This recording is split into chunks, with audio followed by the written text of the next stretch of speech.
Good evening. My name is Ken Buffer. Tonight I will be talking to you all about something a little close to my heart. It should be a little close to all of us.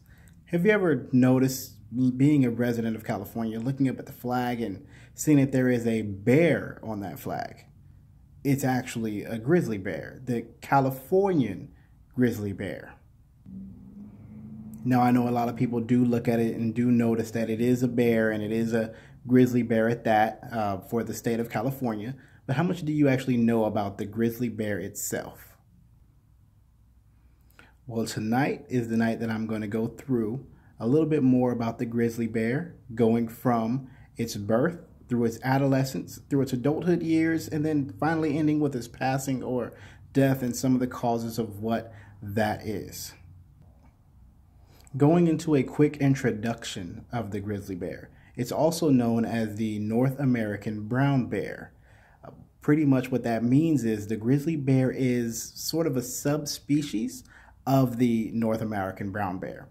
It's just a little bit smaller, and its tips can be white on the fur. So when it gets wet, it gives it the grizzly appearance, hence the name grizzly bear. Now, the grizzly bear was extinct for California, actually. The subspecies, the Californian grizzly bear, was extinct in 1922. However, in 1953, the bear became the state animal. So even 30 years after it was hunted to extinction, it still stayed prevalent in the minds of Californians, strong enough to become the California state animal. Now, in the wild, the grizzly bear has an average lifespan between 20 to 25 years. Now, it is known to live up to 30 years in the wild, but this is not common. The grizzly bear is also an omnivore, so it eats other smaller animals as well as insects, fish, plants and roots and such like that.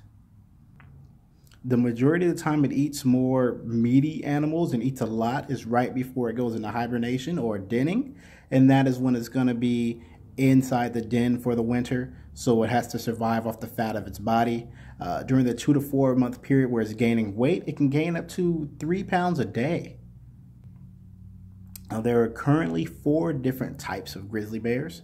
That would be the mainland grizzly bear, which is the largest one, the Alaska Peninsula grizzly bear, the Mexican grizzly bear, and last but not least, the Kodiak grizzly bear, which is the most commonly referred to grizzly bear.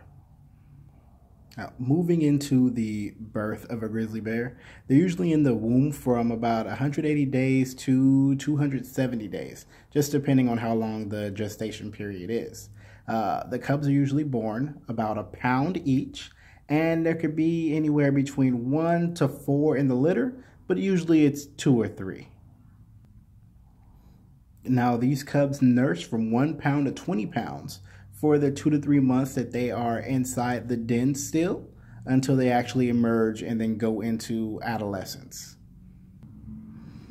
During the adolescent stage of the grizzly bear, they'll start learning how to hunt, how to catch fish, how to communicate with each other as far as scratching their backs on trees to let other bears know that they are in the area, as well as play fighting, horsing around, things like that, just getting used to each other, getting used to themselves and their mobility. Now, adolescence doesn't last long for the grizzly bear. They begin to grow up about 4 to 5 years old.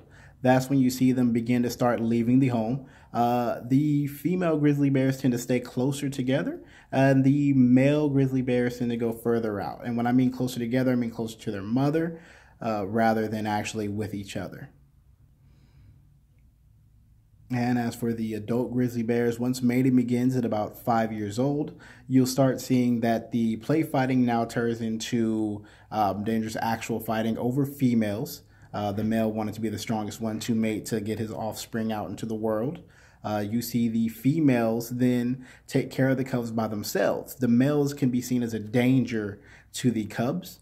So the female grizzly bears tend to stay away from the males, keep their cubs away from the males so that they can raise them themselves.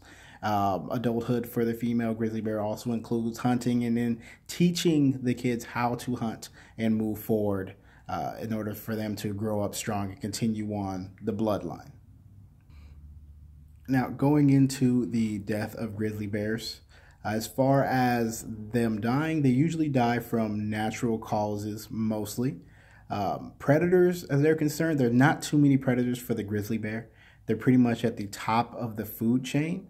The other dangers for predators would be themselves. As I mentioned earlier, the female grizzly bear keeps the cubs away from the male because since the male is an omnivore, he may eat the cubs because they are smaller animals. So they need to be kept away from the male grizzly bear for that reason. The only other thing that grizzly bears need to be aware of are humans, poachers for that matter.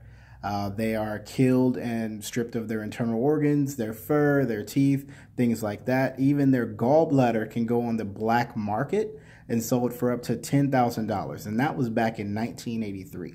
So who really knows how much they can sell it for now? And that's one of the reasons that they are kept in a neutral state as far as they're not so quite endangered, but they're not in plethora either. They have to be looked out for to make sure that these kinds of things don't happen to them.